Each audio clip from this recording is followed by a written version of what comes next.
Hey, welcome back. Throughout my property, there's a lot of different trails, and a lot of people ask, so how do you decide where to build your trails, where to lay out your trails? How do you decide to get started?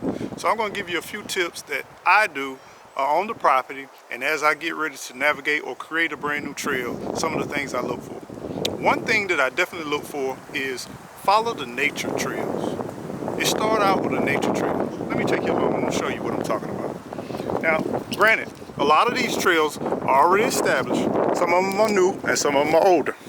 But one of the things I definitely going to look for is a nature trail. This trail along right here was a nature trail, and it also was a burn break between the pine trees.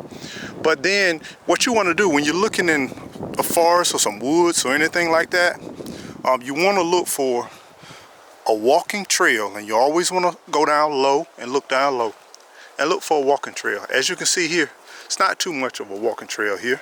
It's very dense here, but if you look real closely, you'll start to see some trails as we navigate through here. Now we're going to bend around here. We're going to come around this edge, and once again, nothing really seeing here. No real major trails. A lot of debris, a lot of down. This was they harvest a lot of timber. This area was timber, and if you know anything about timber and you know it gets very messy, then we have a list of hurricanes too. So as we make our way throughout the property, look right here. You start to see it's clear. You see that path? You see how worn that path is, even across the logs? This right here will be an ideal place to start a trail, to start widening it up.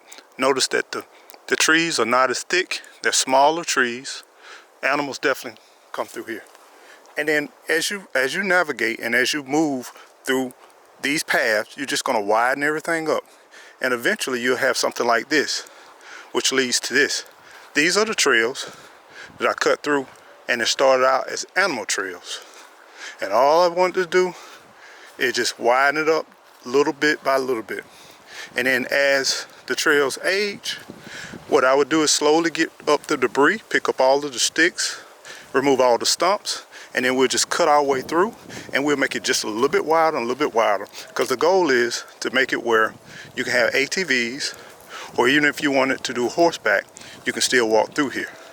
But you want to leave it all natural, all off to the side. You really don't want to disrupt anything, and just let it mature and let it grow.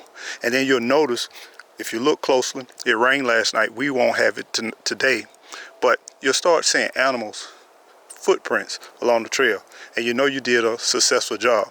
Now what's going to happen along this trail, you're going to have new growth going to pop up off to the sides. Great feeding places for animals. So as you walk through the trails, you'll start seeing more and more activities, which will bring you satisfaction, and you will really enjoy and give you that real natural experience as you navigate throughout the trail. So just think about this. If you're getting ready to do trails on your property, start off by looking at where nature goes and the nature highways, and then just slowly widen that up. That way you still really won't disrupt too much. Happy trailing, y'all. Take care.